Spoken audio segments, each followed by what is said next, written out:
Bismillahirrahmanirrahim. Assalamualaikum warahmatullahi wabarakatuh. Alhamdulillah. Alhamdulillahi rabbil alamin. Wassalatu wassalamu ala ashrafil mursalin wa ala alihi wa ashabihi ajma'in. Ashhadu an la ilaha illallah wahdahu la sharika lah, waliyus salihin wa khaliqul khalqi ajma'in. Wa ashhadu anna Muhammadan abduhu wa rasuluhu an-nabiyyul amin.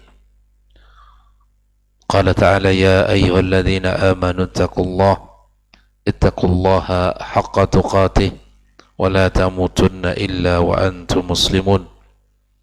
Allahumma inna nas'aluka ilman nafi'an wa rizqan tayyiban wa amalan mutaqabbala.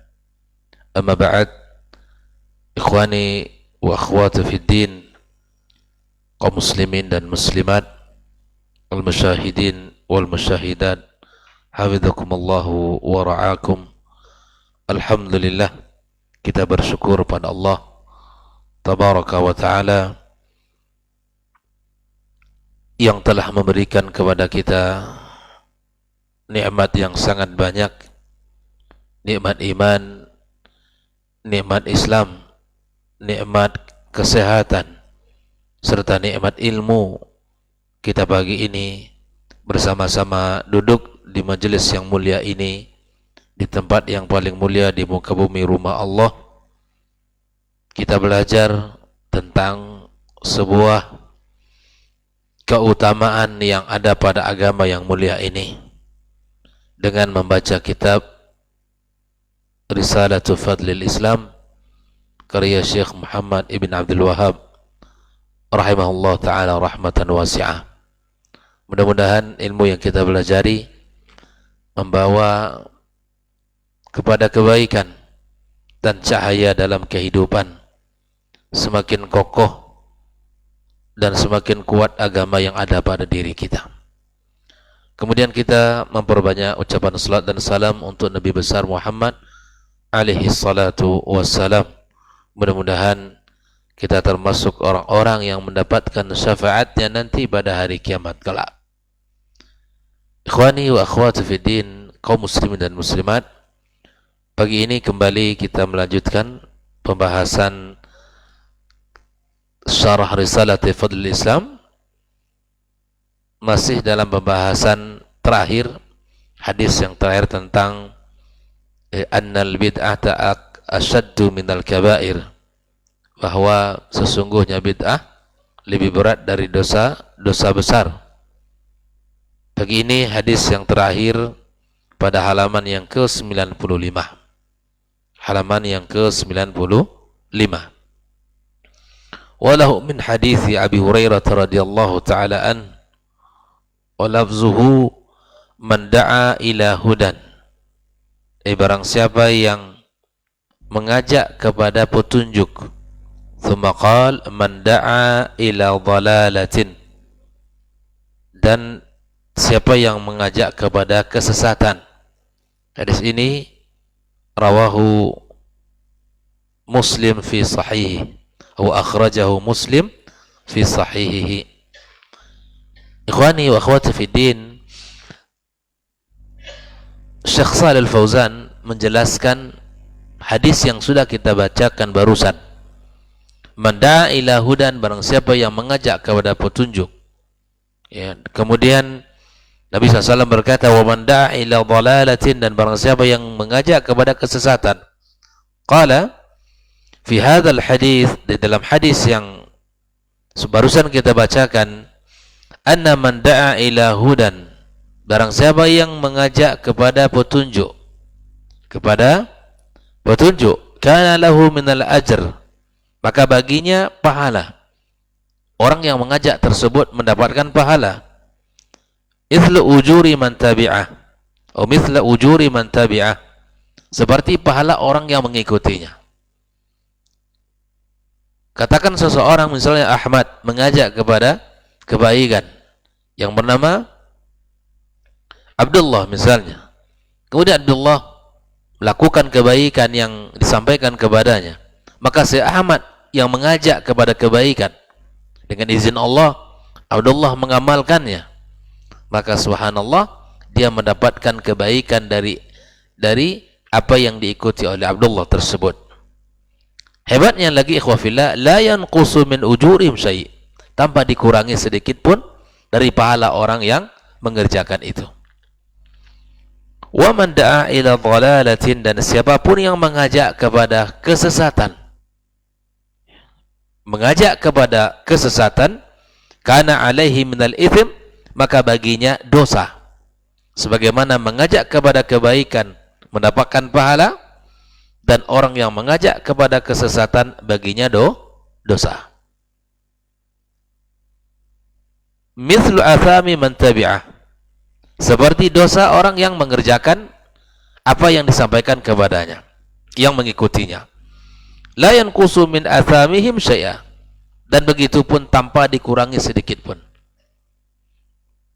Kebaikan yang kita sampaikan dan diikuti oleh orang lain, ternyata itu akan mendatangkan kebaikan kepada kita. Sebaliknya, keburukan yang kita ajak dan kita sampaikan kepada orang lain, kita akan mendapatkan dosa dari apa yang kita sampaikan itu. Ini munasabahnya dalam pembahasan apa? Bahwa bid'ah itu lebih berat daripada dosa besar. Berhati-hati mengajak orang kepada satu amalan yang bukan amalan dari ajaran Islam. Ketika orang mengikuti apa yang kita sampaikan atau yang kita contohkan dari amalan yang bukan amalan Islam, maka kita mendapatkan dosa dari apa yang dilakukan oleh orang yang mengerjakannya. Hadza, kata Syekh Shalih Fauzan, fihi fadlul da'wati ila Allah azza wa jalla. Di dalam hadis ini terdapat keutamaan mengajak berdakwah kepada Allah azza wa jalla. Ada keutamaan orang-orang yang mengajak kepada Allah. Ada pahala yang besar yang Allah sediakan bagi siapapun yang mengajak orang kepada kebaikan. Wal amr bil ma'ruf wan nahi 'anil munkar. Di dalam hadis ini juga terdapat keutamaan ya orang-orang yang mengajak kepada kebaikan dan mencegah kepada kemungkaran. Wa annal ajra liman fa'ala dzalik. Sesungguhnya pahala adalah bagi orang yang mengerjakannya. Ikhwah fillah, Islam sangat memberikan perhatian kepada orang-orang yang telah mengajak kepada kebaikan, menginstal dalam dirinya sebuah kebaikan, kemudian diyakini, diamalkan, kemudian apa yang diyakini, diamalkan itu diajak pula orang lain. Dan inilah salah satu tugas yang mesti ada dalam diri setiap muslim, mengajak orang kepada kebaikan. Mana tahu apa yang kita ajak itu adalah tanpa sengaja, tanpa kita sadari, orang mendapatkan hidayah atas izin Allah dengan kalimat yang kita sampaikan itu. Maka ini khafillah rahimakumullah, bi'annahu yahsulu lahu ajruh, dia mendapatkan pahalanya. Wa yahsul lahu mithla ujuri man iqtadau bihi, dia mendapatkan seperti pahala orang yang mengikutinya. Wasaru ala manhajihi ila yaumil qiyamah, dan mereka berjalan di atas manhajnya sampai hari kiamat kelak. Fallahu jalla wa ala yaqulu, Allah berfirman, wa man ahsanu qawlan mimman da'a ila Allah wa amila salihah wa qala innani minal muslimin. Sampai Allah mengatakan di dalam Al-Quranul Karim, siapakah orang yang terbaik perkataannya? Bayangkan, dari siapa ikhwah fillah? Dari orang-orang yang mengajak kepada Allah, mengajak kepada amal saleh, dan dia berkata innani minal muslimin, dan dia berkata saya termasuk orang-orang yang berserah diri kepada Allah azza wa jalla. Orang yang mengajak kepada kebaikan, yang menyampaikan al-haq, yang mengajak kepada sunnah, mengingatkan kemungkaran, mengingatkan perkara bid'ah agar untuk ditinggalkan, ini adalah perkataan yang paling terbaik. Antum wa nahnu du'at wa nahnu al-mudarrisin, kita para guru, para duat, para ustaz, ya, siapapun dari kaum muslimin yang mengajak kepada kebaikan, para guru yang mengajarkan kepada anak-anaknya ilmu, kepada anak-anaknya Al-Quran, kepada anak-anaknya ditanamkan iman, itu adalah sebaik-baik perkataan yang ada pada diri seseorang. Ya, perkataan yang sangat indah, yang mulia di sisi Allah Subhanahu wa taala. Fad-da'watu ila Allah fadluha 'azim. Shalih Fauzan mengatakan dakwah ya di jalan Allah keutamaannya sangat agung sekali. Wa khairuha katsir, dan kebaikannya sangat banyak. Wa hiya sunnatur Rasul sallallahu alaihi wasallam, dan dakwah itu adalah sunnahnya Nabi alaihi salatu wassalam. Allah tabaraka wa taala mengatakan, "Qul hadhihi sabili ad'u ila Allah." Katakan Muhammad, inilah jalanku, aku ajak kepada Allah. Ala basiratin, ala basiratin, ini juga syarat ketika kita mengajak orang kepada Allah, kepada Islam, kepada dakwah, mesti didasari dengan ilmu. Ya. Ala basiratin ana wa man ittaba'ani wa subhanallah wa ma ana minal musyrikin. Ikhwani wa akhwati fiddin, ini hal yang penting untuk kita perhatikan dalam tugas-tugas mulia kita sebagai seorang muslim. Di samping kita menunaikan kewajiban kita sebagai hamba Allah, kita juga punya tugas untuk mengajak orang, punya tugas untuk mengajari orang, punya tugas untuk memperingati orang, baik itu melalui lisan ataupun melalui tulisan ataupun melalui sikap yang ada dalam diri kita. Lalu sebaliknya ikhwah fillah, setelah Shalih Fauzan menjelaskan orang-orang yang mengajak kepada kebaikan dan al-haq, dia mendapatkan pula ya pahala di sisi Allah Subhanahu wa taala.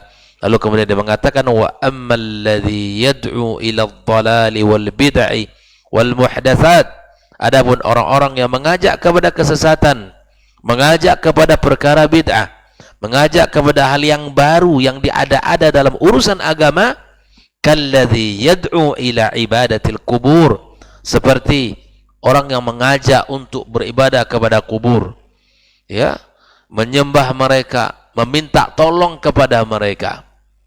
Ahlul kubur humul amwat, ya mereka sudah meninggal, sudah terputus amalan-amalan mereka. Ya. Secara logika kita tak mungkin meminta kepada mereka, walaupun dulu mereka orang soleh. Justru mereka yang sangat butuh dengan doa kita.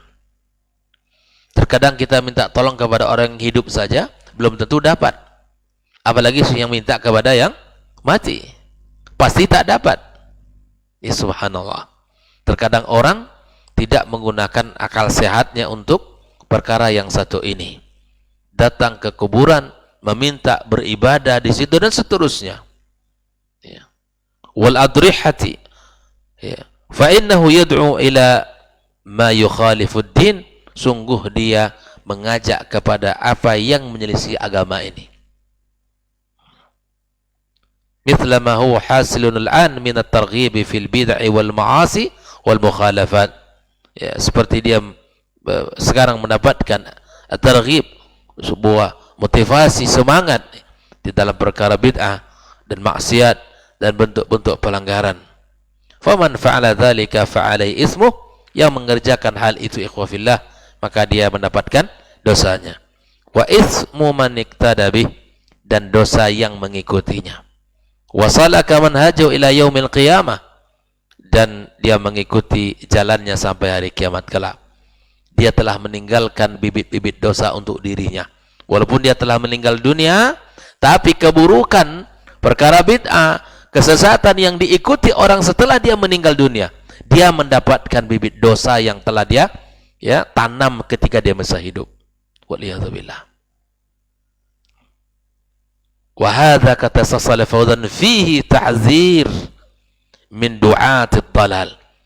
Dalam hadis ini terdapat sebuah peringatan dari para duat, para dai yang mengajak kepada kesesatan. Mengajak kepada kesesatan. Wa yadkhulu fi hadha ad-du'atu ila al-bid'ah. Masuk juga dalam hadis ini terdapat peringatan terhadap para dai, ya, para ustaz yang mengajak kepada amalan-amalan bid'ah. Tidak baik ya kita melakukan ini. Li'annal bid'ata dhalalatun, sesungguhnya bid'ah itu adalah sesat. Kama qala Nabi sallallahu alaihi wasallam, fa inna kulla muhdatsatin bid'ah wa kulla bid'atin dhalalah. Maka sesungguhnya setiap perkara yang baru dalam agama adalah bid'ah, dan setiap bid'ah adalah sesat. Tanamkan, install dalam diri kita bahwa perkara bid'ah itu sesat. Jauhkan perkara bid'ah dalam agama, dalam ibadah, dalam ketaatan kepada Allah, karena hukum asal daripada ibadah dilarang dalam agama kita. Tidak baik bagi kita untuk mengada-ada, kecuali setelah ada dalil yang memerintahkan baru kita lakukan. Instalkan pemahaman itu dalam diri kita. Tanamkan dalam pemahaman kita bahwa beragama mesti ala basirah. Ya, beragama atas dasar ilmu, beribadah atas dasar panduan Al-Quran dan Sunnah Nabi sallallahu alaihi wasallam. Makanya orang-orang yang mengajak kepada amalan-amalan, apalagi kepada amalan-amalan syirik, kesyirikan, ya, seperti apa yang terlihat di berita hari ini, di sebagian kampung, di sebagian daerah masih melakukan sebuah ritual kesyirikan, masih melakukan ritual-ritual kesyirikan dengan meyakini apa yang mereka lakukan itu membawa kepada keselamatan. Mana mungkin amalan kesyirikan itu membawa keselamatan? Melakukan satu ritual menyembelih seekor hewan, mungkin sapi ataupun kerbau, kemudian kepalanya dibuang ke sungai atau ke laut, diyakini itu akan membawa keselamatan kepada negeri, kemakmuran kepada masyarakat, jauh dari bala dan musibah.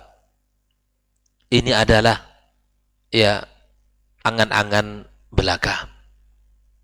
Perbuatan syirik seperti ini tidak akan mendatangi keberkahan dan tidak akan mendatangi keselamatan. Seluruh tradisi yang menyelisihi agama kita dibungkus dengan acara resmi, seakan-akan itu adalah adat budaya yang mesti dilestarikan, diabadikan. Maka bertakwalah kita kepada Allah Azza wa Jalla. Takutlah kita kepada Allah Azza wa Jalla bahwa ini adalah perkara yang menyesatkan diri kita dan keluarga kita, masyarakat kita. Bahkan itu justru akan mengundang murka dan marahnya Allah Subhanahu wa taala. Allah Taala katakan, ana aghna syuraka an syirki. Saya adalah, ya, tidak butuh kepada kesyirikan. Tidak butuh kepada kesyirikan. Ikhwafillah, tradisi-tradisi yang penuh dengan kesyirikan wajib untuk kita tinggalkan. Bebaskan diri kita daripada belenggu kesyirikan itu. Karena syirik dosa besar, dan syirik adalah salah satu pembatal daripada agama Islam yang kita yakini ini. Ada 10 poin yang membuat agama kita batal. Salah satunya adalah asyirku billah, mensyirikkan Allah Subhanahu wa taala. Dan hal ini serupa dengan apa yang dikatakan oleh sebagian orang di zaman dahulu, di mana, ya, kami tidaklah menyembah berhala-berhala. Ya, kami tidaklah menyembah berhala-berhala, tetapi kami menyembah itu agar mereka bisa mendekatkan kami kepada Allah Subhanahu wa taala. Maka ikhwafillah, sekali lagi, mari kita perhatikan dalam agama kita, jangan sampai kita melakukan perkara-perkara yang dimurkai oleh Allah Subhanahu wa taala. Nah, siapapun yang menghidupkan adat istiadat yang penuh dengan kesyirikan ini, siapa yang memulainya dan hari ini dihidupkan kembali, maka sungguh dia telah menanam bibit-bibit dosa untuk dirinya. Kalau itu tidak dihilangkan dan tidak dihapuskan, maka akan diikuti oleh anak cucu cicit mereka. Ya, tradisi ini tradisi baik, tradisi yang bisa ya membawa kepada keselamatan. Maka orang yang menghidupkannya, yang memulainya, dia akan mendapatkan bibit dosa yang telah ia tanam di masa hidupnya. Waliyadzubillah. Ikhwani ukhwati fiddin, terakhir Syekh Shalih Fauzan mengatakan, "Falladzi yad'u ila al-bid'i yad'u ila ad-dhalali." Yang mengajak kepada perkara-perkara bid'ah, maka sungguh dia telah mengajak kepada kesesatan. Wa yakunu alaihi ithmuh, maka baginya dosa, wa ithmu man iktada bihi, dan dosa bagi yang mengikutinya. Jadi seperti orang yang menanam kebaikan mendapatkan pahalanya, maka begitupun orang yang mengajak kepada kesesatan, baginya dosanya. Al-jaza'u min jinsil amal, bahwa balasan itu sesuai dengan amal masing-masing. Jika dia memilih amal baik, insya Allah dia akan mendapatkan pahalanya. Namun jika dia memilih jalan kiri, jalan buruk, maka dia mendapatkan dosa-dosanya pula. Maka berhati-hatilah kita dalam beragama, kemudian berhati-hatilah kita di dalam ya melakukan satu keyakinan, harus diawali dengan dalil sehingga kita selamat dari perkara-perkara yang dimurkai oleh Allah Subhanahu wa taala. Ikhwani wa akhwati fiddin, insyaallah besok kita akan masuk pada pembahasan bab yang baru, itu bab majaa annallah tajazat taubata an sahibil bid'ah. Bab yang datang menjelaskan bahwa sesungguhnya Allah menghalangi taubat dari orang pelaku bid'ah. Insyaallah akan kita jelaskan bagaimana pemahamannya dan seperti apa bentuknya. Nah, insyaallah akan kita jelaskan dengan izin Allah Azza wa Jalla pembahasan ini besok pagi. Mudah-mudahan Allah Subhanahu wa taala berikan kesehatan dan berikan kemudahan bagi kita untuk senantiasa duduk dalam majelis ilmu dan mempelajari agama kita yang mulia, dan sehingga kita menjadi orang-orang yang istiqamah di atas syariat yang mulia ini sampai kita bertemu dengan Allah Subhanahu wa taala. Wa sallallahu ala nabiyyina Muhammadin wa sallam, wa subhanakallahumma bihamdika asyhadu an la ilaha illa anta astaghfiruka wa atubu ilaik. Wassalamu alaikum warahmatullahi wabarakatuh.